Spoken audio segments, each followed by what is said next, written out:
My name is Monica Wilkinson Kelly. I'm the archivist at the Edith B. Ford Memorial Library in Ovid, New York.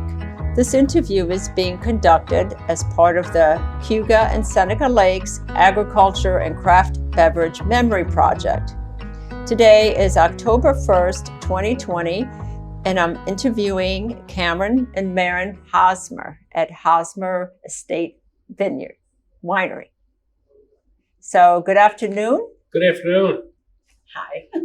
I'm Cameron Hosmer of Hosmer Winery. I'm Maren Hosmer and an owner with my husband here for the last 34 years. Okay, welcome. Nice. So can you tell me the location where you are located? We're located in Ovid. Well, the farm is the last piece of property in Romulus, New York, but we're in Ovid, the township of Ovid, New York, in the Finger Lakes. Southeast corner of the town of Romulus. Okay, on the western shore of Cayuga Lake. Yes. And could you describe your background, Cameron? Educational, where you're from?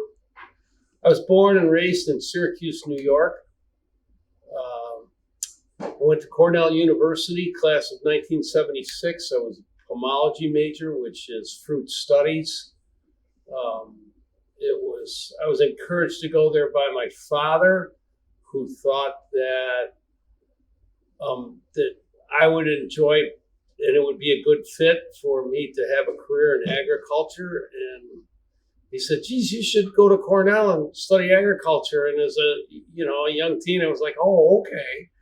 I really didn't. Kids at that age, they don't know what they want to be when they grow up for the most part. And I didn't either, but that's how I got involved in agriculture in part of this farm. And that's a whole nother story is how that started. And Maren, where are you from and what is your background? I was born in New Haven, Connecticut, but I ended up in the Northeast and finally in Syracuse, New York. And how I met my husband was through my brothers playing lacrosse, and they played on the Central Tech lacrosse team in Syracuse, which now you see what lacrosse has done. I was a science major, and I was headed towards being a nurse, and I said, no, I don't want to be in a hospital all my life. So, I came down here and started helping out in the vineyard quite a bit. And so I didn't have a background in pomology, but I had a lot of science. Science, which is key. Yeah. So can you tell me about the location? Is there a family history in agriculture, Cameron?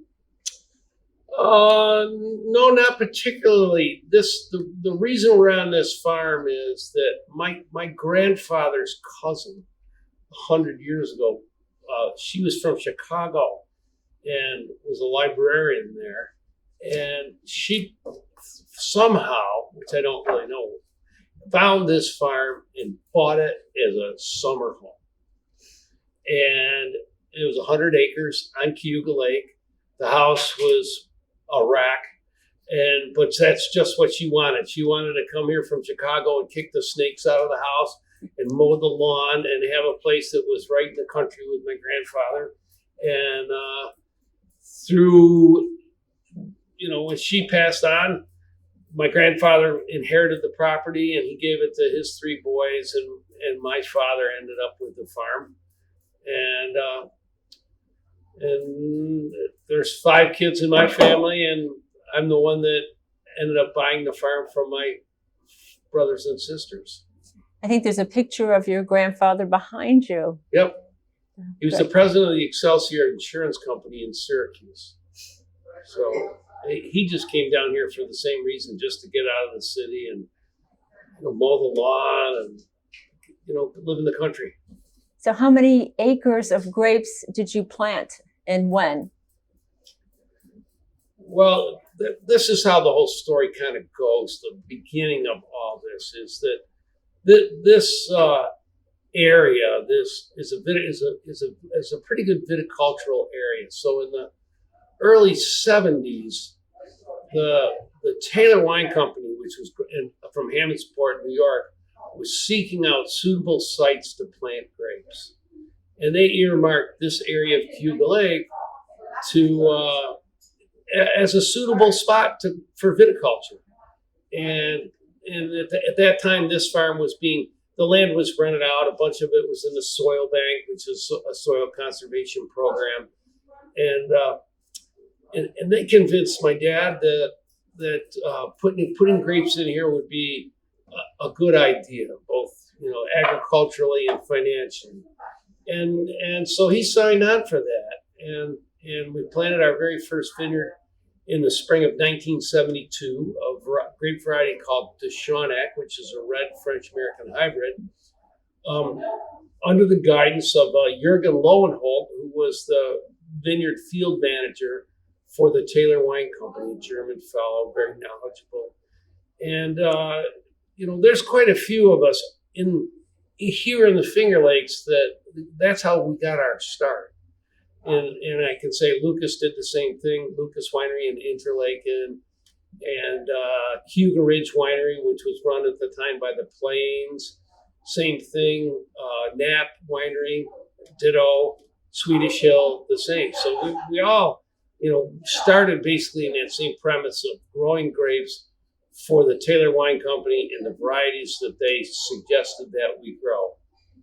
And you mentioned you graduated from Cornell in 1976? Yes. So that was a really key year, the year of the New York State Farm Winery Act. Yes. What impact did that have on your life? Well, not at the time, not a heck of a lot. Some wineries, some farms started farm wineries. We didn't start our farm winery here until 1985 was our first vintage. So in the early part of, say, January and February of 1985, we, started the paperwork to become, a licensed farm winery. Up until that point, we just grew grapes for the Taylor Wine Company. And, that model that worked so good since 1972 to 1985, was pretty good. But, the industry changed, and the Taylor Wine Company at one point said, it's nice that you've grown all these grapes for us, but we don't really want them all now. And so, what were we supposed to do with the surplus? And so that was a little bit of a nudge. And the Farm Winery Act, was a dollar incentive. It reduced the licensing fees in the state of New York, ninefold. And so it became, economically affordable to get a winery license. And it was just a little bit of a nudge, and that was just about all that the folks that I mentioned earlier really needed to get the ball rolling. So, Maren, did you have to plant the vines and work? Well, if you were to look out the window that way, I remember pulling every weed out of 5 acres on my hands and knees. So what I'd like to say is that I started from the ground up, literally. And when he was laid up with a bad back at one point, I did all the spraying and cultivating. I worked on several of the local farms here. I could tell you that I was at Lucas Disking. I was at Frontenac, had a tying crew. I went to Knapp's. I worked there. I worked in their tasting room before we opened this one up, just to get a taste of how things were going to go in the next 2 years when we opened our own tasting room. And so, I always like to say I've done pretty much everything here but stop fermentation. Okay. That's a fact. Maren she's done everything. Yeah. So how did you learn winemaking, either one of you? Well, that's one of the things that he studied when he went to Fresno for 6 months, enology and the viticulture program there at Fresno State University in California. Mine was, the first 10 years of growing grapes and living here, we made wine. We made wine for ourselves, our friends, and they kept telling us, "Oh, you got to get in the business." I said, "Wait a minute, I still like to ski," So, that took us about 10 years, and then we had children, which made us planted more here than taking off in the winter and going out west. So that's what we did. And then we went, "Ooh, we're going to open a winery." And so we did, you know. So we had about 10 years of practical learning. Okay. And then, so you started with how many acres of grapes? There were about 26 acres in the beginning. And that stayed that way for a while, but about now we have about 72 acres of mostly vinifera. We had a lot of hybrids and some native grapes, and then we started slowly switching them over. So there was a period of time that we didn't really grow an acreage, but we were changing varieties to the more vinifera. Okay. Can you name some of those types of grapes? Well, we have Riesling, Chardonnay, we have Gruner Veltliner, we have Deschanac, Catawba, Seyval Blanc. We have more Pinot Noir, Lemberger, Cuba White, Pinot Grigio, Pinot Gris. I forgot that one. I was going through all the different blocks that we have. Chardonnay. Yeah, I said that one. So there's been a great change in the types of grapes that have been grown in this area as well. More recently, Riesling, Additions. Right? Additions. Riesling was at first very popular in the 70s. How many acres do you have of Riesling now? We have 16 acres of Riesling. It's our largest single variety planted. We planted our first Riesling in 1980. Interesting thing about 1980 was on Christmas. I always remember this, but actually the Riesling is grapes that we planted in 1980, which our first ones are immediately adjacent to our tasting room. But in 1980, on Christmas Eve, the temperature went from 32 degrees Fahrenheit to minus 12 overnight. And, you know, grapevines are like people. They adjust to the weather over a little bit of time. You put your summer clothes away and you slowly dig out your winter clothes. Well, the grapevines didn't really have a chance to put their sweater on that year. And it was quite a shock. And there was a significant amount of damage. The vineyard lived, and it's still out there. So it's just a testament to the ruggedness and the desire to survive of grapevines. I think I heard that Christmas story. Okay. By somebody. So a lot of people have really had to live through that. Is that one of the worst years that you recall? The worst. The worst. So far. 1980. Yeah. Knock on wood. It was the year with not many grapes. In the fall of 1980. Okay. How many cases did you produce the first year? Do you recall? The very first year, we started small because, number one, we weren't really sure if this was going to be our thing. And so we waited instead of diving in. So we waited and produced our first 3 vintages in the basement of my house. And we made about 250 cases the first year of Chardonnay, and we had the variety Moore's Diamond, and I don't even remember that. Oh yeah, That we had Deschanac. So yeah, we started very small, and because we thought, well, if it's not for us, and we get out, we're not in so deep that financially it's going to cost us a lot. So we waited. Approached it slowly. And how many cases do you produce currently in 2020? About 10,000. 10,000. Yep. Wow. Big difference. Yep. And what do you think is really significant? You're next to Cayuga Lake. What can you tell me about the microclimate and the soil here at Hosmer?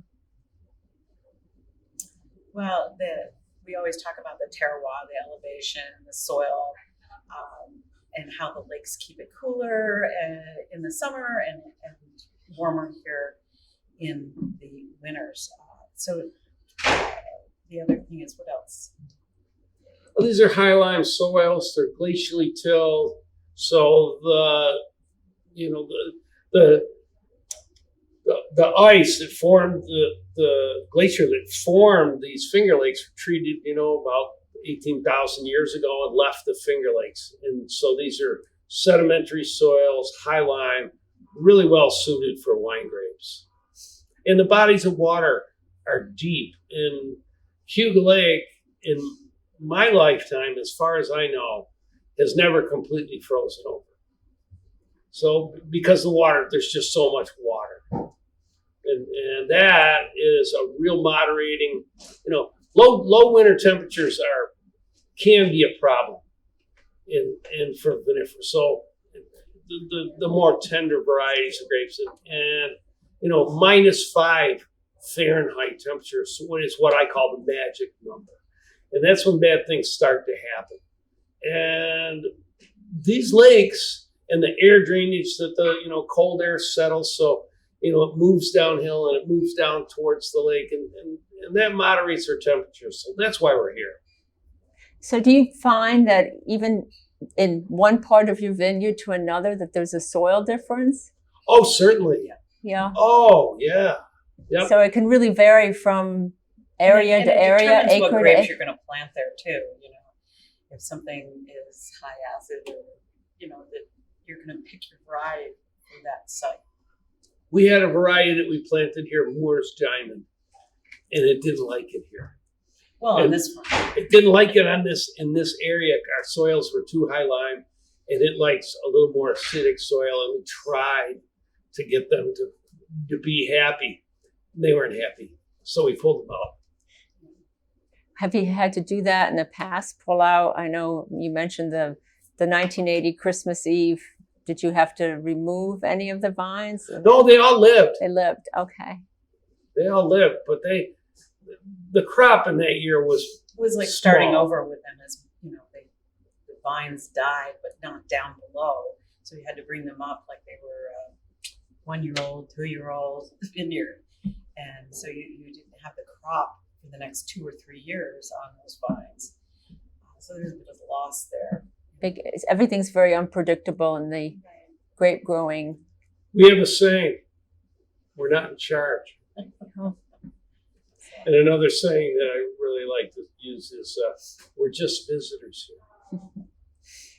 Well, people don't realize that running a vineyard, operating a winery is year-round. So what do you do in the winter time? There's always something seasonal. Can you walk me through some of the seasons? Well, I guess what we do is there's a lot of collecting of wood that gets sold. We have wood stock that we sell to nurseries. So that's one of the projects.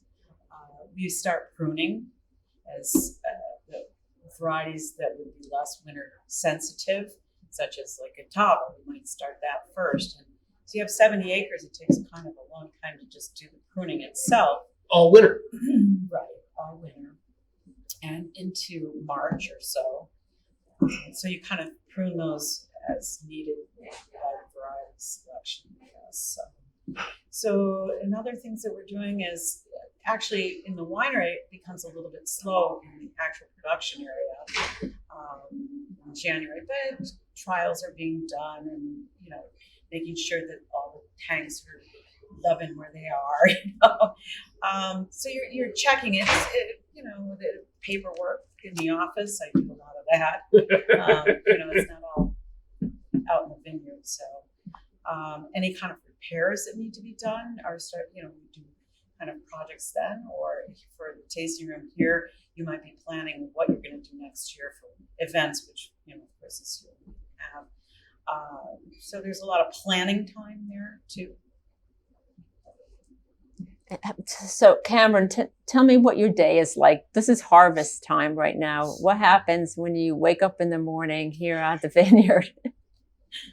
Well, today, I can tell you what we did today is my son Timothy is involved in this operation, and in the vineyard operations and the winery, and he's been doing it his whole life. He's an adult, and so today we got up and we fired up the grape harvesting machine. We harvest most of our grapes by machine and have since 1975, which was our first vintage.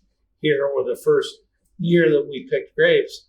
So we fired up the grape harvester, and we picked about 12 tons of Chardonnay grapes and loaded the grape press with Chardonnay.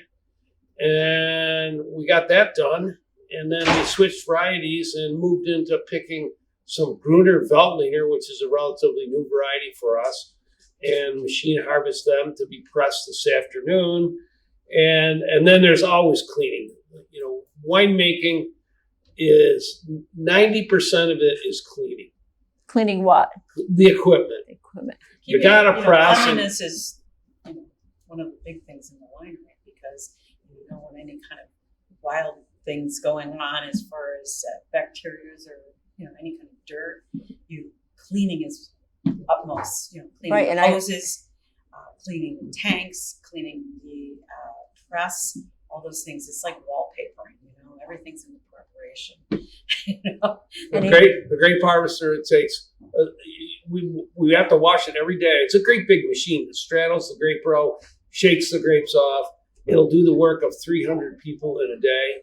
I mean, it's fascinating, and I'm a big proponent of machine harvesting. But at the end of the day, you wash it with a fire hose, and it takes 1,000 gallons of water to wash it. Wow. So how many people do you employ seasonally or year-round? Well, seasonally, it could be up to 20 seasonal workers, and down to maybe 4, so it varies.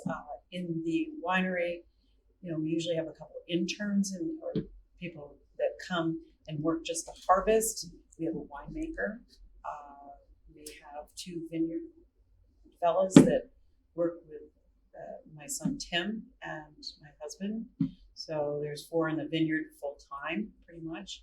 And then over here we have probably 5 full-time people, including myself, and some part-time people that work weekends or Tuesdays or Thursday afternoon, that kind of thing. Customer service. How many children are I have involved? 2. My son that we've spoken about, he's 34, and my daughter, who lives in Park City, Utah, and she works for the U.S. Ski Team. She's the education coordinator there. So not involved with the winery? She isn't, but I call her, lifeline. She's emotional support, and may come back. Who knows? So what would you say was the greatest technological advancement that you've seen during your years here at the winery? You mentioned the harvester. That sounds like a really important. I'm a big proponent of, my dad taught me. He said, when you start working too hard, take 5 minutes and stop and think about a better way of doing it. And that has always stuck with me. And so I'm always looking for a machine that's going to make life simpler. And I think that we have a device that we use in the winery. It's a clever device. It's called a flotation unit.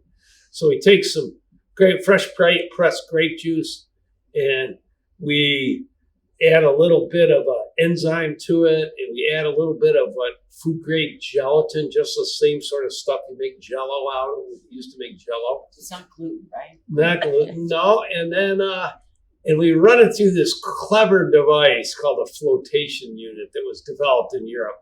And what it does is, because when you press grape juice, it looks sort of like cloudy apple cider. It's all cloudy. We want to be able to remove those solid particles from the juice. So we're cleaning up the juice. So the traditional method is to press the grapes, put it in the tank, chill the tank, with refrigeration, and let those particulate matters in the solids settle to the bottom, and then pump the clean juice off the top, and then warm it up and ferment it. Well, that takes a lot of time and a whole lot of energy, because you got to chill the juice, let it settle, pump the clean juice off, and then warm it back up with just a tremendous amount of energy. Well, this flotation unit eliminates all that. You have the gelatin, a little bit of enzyme, you pump it through this gizmo, That's just a little pump thing with some compressed nitrogen, and for some reason, the particulate matters get collected by the gelatin and the enzyme, and they float to the top, just like that. And you pump the clean juice off in a matter of a couple hours. And when was this developed? Oh, I don't know, probably 10 years. We've had it for a unit for 7 years. Clever as could be. I kind of have one that I remember when he was younger, that he would have to go out and, I'm trying to get dinner together with the two kids. He would go out and he would walk around the bins to punch them down. When it was red wine, sitting on their skins. And it's basically like mixing it. Well, there's a new device that they take and they put it on the forklift, and it's kind of a bracket. And I don't know, did Aaron come up with that? Brent. But one of the winemakers, Brent Eva, and you just lift it up with the forklift and you punch it down. So there isn't this person walking around, something as narrow as that, where you could fall in. So I kind of like that one. Yeah, that's technological. Because they were looking at how to make it easier. Isn't there a machine for that? It was a job that nobody wanted to do. It's kind of, And now with this tool, people fight over who gets to do it. Yeah, it's kind of fun, and you just go, and you're done. Where before you take this little mallet and you're going like this for hours. So, you'd be out there 9 o'clock at night doing it and making, that could be the last thing you do, I like that. Can you describe some of the New York State incentives? How has New York State helped promote the industry? Other than the Farm Winery Act. The Farm Winery Act was to sort of kick things off, but the state of New York has been very supportive of our industry. And particularly, let's say, with this virus, COVID-19, and they deemed us as an essential business. So they didn't shut us down. Sure, we couldn't do tastings for a while. Then they allowed us to maybe do tastings outside with masks, and they've been incredibly supportive of us. They allowed us to, deliver wine to people's homes. People wanted wine. They would call us and say, "Can you bring some? Allow us to sell some wine," and we would drop it off at people's homes, which was, unheard of. I delivered some wine to a people's house where the grandparents ordered the wine. The parents were there with them. The grandchildren were sitting on the porch with their instruments, their trumpet and their clarinet. And when I delivered the wine, they made me stay and listen to the kids play. All distance, of course. It was really heartwarming. And the state allows us to do that. So New York State's been very supportive of agriculture in general, with tax incentives, and those sorts of things. They really have been. Right. And in order to be a farm winery, you have to purchase New York State grapes. Yes. So that's something that's really significant to the growers and, the industry and the economy and jobs in New York State. Well, obviously we have 72 acres of grapes, and we sell a lot off to other places, other wineries, and that then they're having New York State grapes in their wine, so that's good. Right, to be a farm winery, to take the financial advantages of being a farm winery, are limited to the fact that you use New York State grapes. Versus a commercial winery. I didn't realize till recently the difference between a commercial and the winery. Commercial winery, the licensing fee, today, is probably is 10 times what the farm winery license is. I think it was 1,500, somebody said. Yep. And then it dropped to 125 in 76. Uh-huh.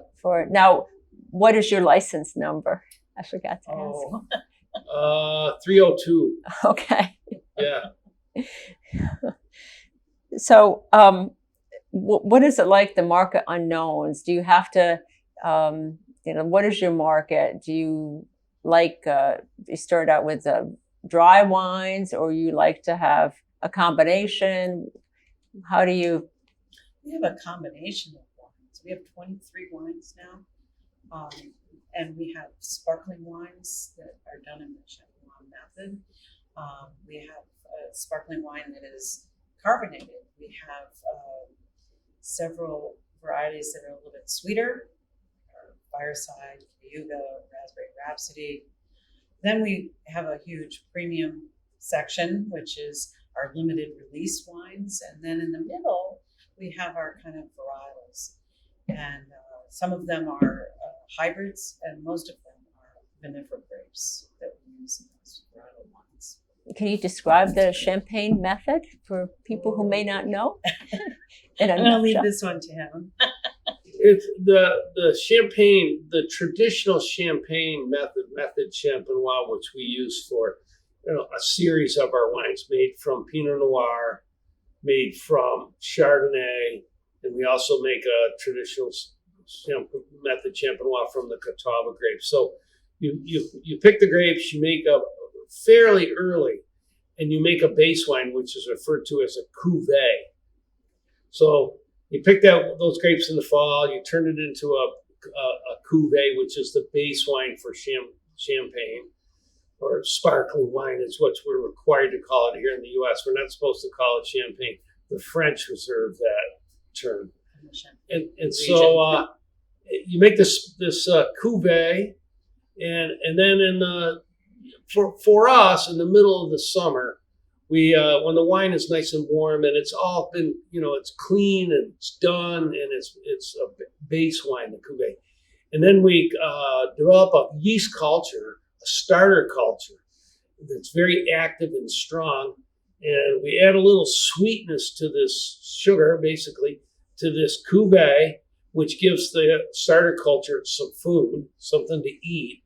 And we mix it all up and we put it into a champagne bottle, which are those big heavy bottles and we put a crown capper, which we refer to as like a beer top, in that bottle. So this active yeast culture's in that base wine, the cuvee, and it's active. And what it does is it eats the sugar that it was mixed in there, and it creates carbon dioxide and a little bit more alcohol, which is the carbon dioxide creates the bubbles.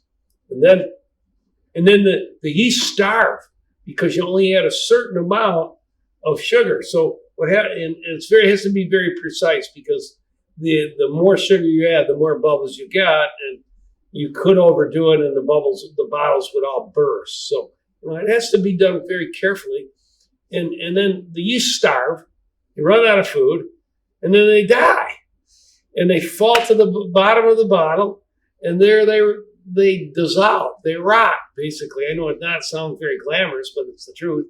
The yeast rot, and that imparts a very, like a big bread flavors, and gives the wine texture. And that wine will lay on that yeast for 4 or 5 years, and we put it in these big crates, and they just set it aside and forget about it. And then when it becomes time, which is and then actually that fermentation process, when the yeast eat all the residual sugar and starch, only takes like 2 weeks, and then the rest of their life they just rot and create great flavors in the wine.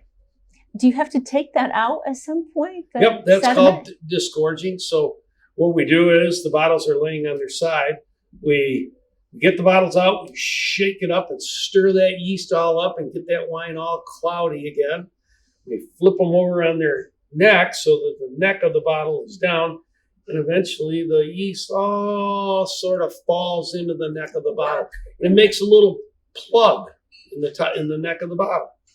So then we take the wine, we chill it down really cold, and we actually put the neck of the bottle in a bath of basically antifreeze, which is about 10 degrees Fahrenheit, Chill it down. and chill it down. And that little plug of yeast that's stuck in the neck of the bottle freezes.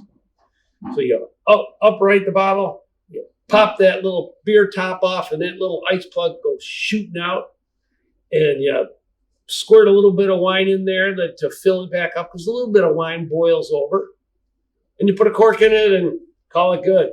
You have to turn the bottles too on top of it? Riddling. Well, yeah, we can do that. Actually, we have a method that we use. Is just we invert the bottles into the boxes in the cardboard cartons that they came in, and then we just run them around over with a fork. We put them on a pallet and run them over the drain in the winery, and it shakes the yeast down. So it's the easier way, right? Yeah, there it is. There's another case where I'm looking for an easier way instead of this handwork, and it works great. American ingenuity. You got it. Instead of it's a lot about farming in itself is ingenuity, right, and making it easier, less work, more efficient. And it's a good product. Yeah. So. Oh, it's a great product. And this is a really great area for sparkling wines. Really great. We have wines with nice crisp acidity, which lends itself to sparkling wine production. Were you impacted, was it August 2018, the big flooding, or not as much as Sheldrake and Lodi had? Nope. We're up a little higher. We had 3 inches of rain in that period where they had 9. So it was wet, but it was nothing like what happened. Right, with mildew or anything. No, we handled it just fine. We were very lucky. Okay. I mean, you went down the road 2 miles to the south, and it was 5 times worse. Right. And what do you consider your greatest predator or natural threat at this point that you've seen? Deer, birds, mildew? Hail. Hail's good for nothing. Has absolutely, in my mind, no use. This year has been extremely. Like walnuts. This year has been really very dry. How has that changed your grape? I've heard positive things about the harvest this year. Beautiful. It's really beautiful. We picked the grapes we picked this year, maybe the nicest grapes I've ever picked. Pretty clean. I mean, for me, when we're riding around and looking at the vineyard, I see a little bit of drought in the vines, where the vines are, kind of going, hey, give me a drink, and you can see it in the fruit in some. I'm not saying all of it. And maybe that's because the topsoil is a little shallow there. And so you see a little bit, but not something that's like corn, where they have a shallow root system. So they're okay. And drainage, do you have a lot of drainage tile? Did you have to install a lot? Oh, yeah. Again, wallpapering. From day one. Round. We've been installing drain tile here since the early 70s. Yeah. And over the years, it's become more intense. Yeah. The tiles are closer, and they just understand that it's, it works better if you put just a little bit more in, a little closer pattern. And some grapes prefer the different levels of water, correct? Too much water is a real threat for them. They don't like to have wet feet. Drier is a little bit better for them.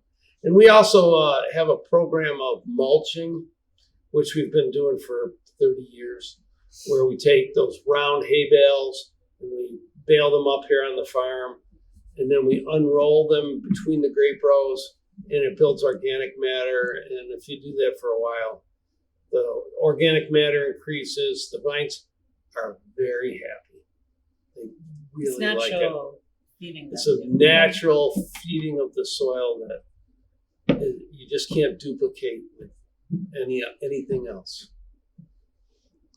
What makes you different from other wineries? I know you've estate. We didn't really talk about the estate grown grapes, and that makes you an estate winery. Right, because we use everything that we grow in our winemaking. We don't outsource fruit. What makes us different? I think that we're diverse in a lot of ways, as far as we'll produce wines for other people, we'll press juice for other people, we plant for other people, which is my son's business, Benchmark Custom Planning. We harvest for other people. We bottle wine. Those are, so I think that not just sticking to one thing is important. It's being diverse in what you offer and what you can do. So. You're also on the Cuga Wine Trail, correct? That's Which true. is the Yes. oldest. Yes, we haven't talked about that. Wine trail. The oldest wine trail in America, I believe. I guess, yeah. Very first wine trail. I remember when we were sitting around our dining room table and the subject came up, and one of the wineries locally here at Lakeshore was owned by Bill Brown and Doris, and he kind of came up with this, idea of getting together and being collective in our financial resources. And Mary Plain, who owned Plain, now Cuba Ridge, by Susie and Tom Challen, went out to, I think it was Oregon or California, and she saw the Silverado Trail, and she came back, and Bill was like, "Oh, this is a great idea." I saw it in France. Was it in France? Yes. Okay. So it was really a vehicle to get together and advertise collectively, so that you weren't paying $500 for this ad and we weren't paying for that. So with that, there was this also kind of community together and making people come to the Cuba Wine Trail. And it's still running very strong after many years. It's doing really well. This year has been a little bit different, so I can't really judge it on that. But throughout the years, we created different events that people come, and it's exposure to the wine trail that people maybe never heard of it, and so they come through and they can get a chance to go to all 14 wineries. I'm not sure the number right now, 14. And so it's a way of, that in itself is advertising, and it also makes us a community to communicate about things like what's possible, what does New York have for grants, or you do those kinds of things. It helps you learn from each other. It's primarily it's a promotional organization that allows our individual dollars to be stretched. So as Mary Plain said, let's pool our pencils and build a little bigger fire. She's a clever lady, and I give her a lot of credit for, basically creating the Cayuga Wine Trail. And your son now has, you mentioned, Benchmark Custom Planting, and he does that. And that's a early GPS system, from what I understand. Yeah, it is a GPS system. And so how does that work? It's guided by a satellite. It's the most technically advanced grapevine planting machine in the world. And where was that developed? Here. Here? Yep. I got involved in custom planting, and we used lasers, and then Tim started helping me, and then, he's a kid. And then all of a sudden the GPS became, so sophisticated and accurate, and kind of fell into agriculture. And so, he just, we said, okay, we can use the lasers to guide this equipment and make very accurate, precise plantings. And that worked fine. But the GPS was quicker and way more accurate. I mean, and so he carried the ball, and the tractor's American made that pulls this planter.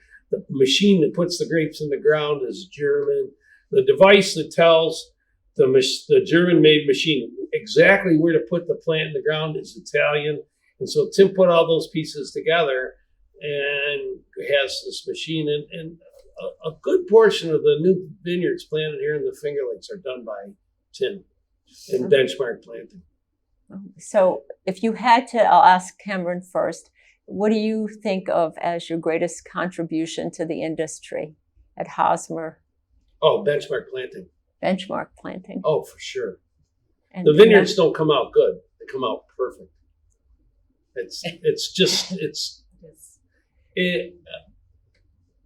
Even the most dyed-in-the-wool, old-time people that have been growing grapes way longer than us, that first thought, and when we first started with the laser, I don't need a laser to plant any grapes. We can do it our same way. And then when they saw us do it, they were like, oh, I guess we do. So, it's a real pleasure to drive around and see some really well-managed vineyards that we planted.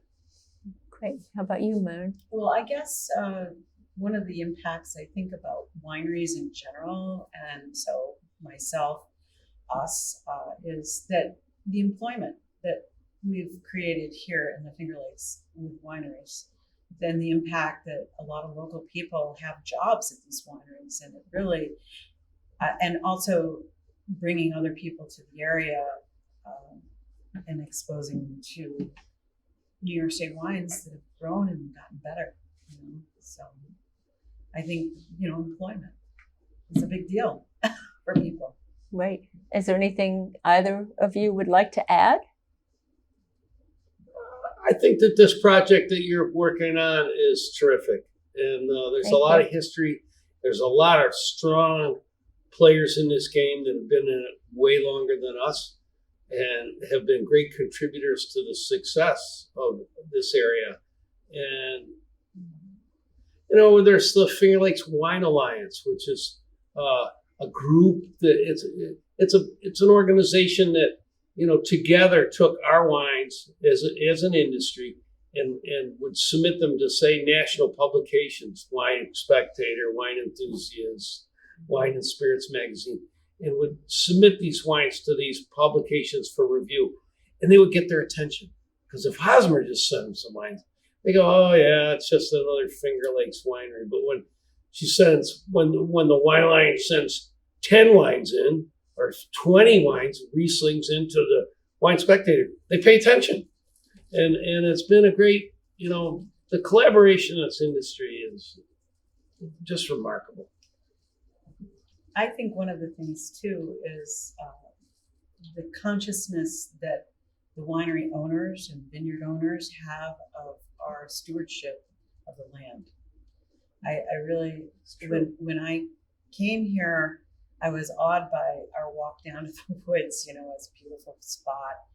And it's so important to keep the lakes clean and pristine. And I think that that's, just a group of us, I think, feel the same way. And it's, as we're growing, that we're kind of champions for that, keeping our climate and our environment, the land, keeping it not sustainable, but we're in charge of keeping that going, I don't know what I'm trying to say, but you said it. Well, I think what's really significant, you're multi-generational now. Your family has owned this, Cameron, for many years, generations, and the tradition will continue. And you started the winery and you still own the winery. You're the original creator, founder, and proprietor. Right. And, you've been here since the beginning. Right. When we were first members of the Wine Trail, we weren't a winery, but we were a vineyard. And we felt very strongly joining that as a friend, of the Wine Trail. I mean, it was only a few years that we were going to have a winery, but it was important to us that, we were a group and we did it prior to having a winery. It was long vision, not a short-sighted thing. Well, it's terrific. And I thank you both. Cameron. Thank and you. Maren Hosmer. It's a great project you're putting together. Oh, thank you. We hope it will be. Thank you. You know, great. for all your time too. Well, That hasn't even occurred yet.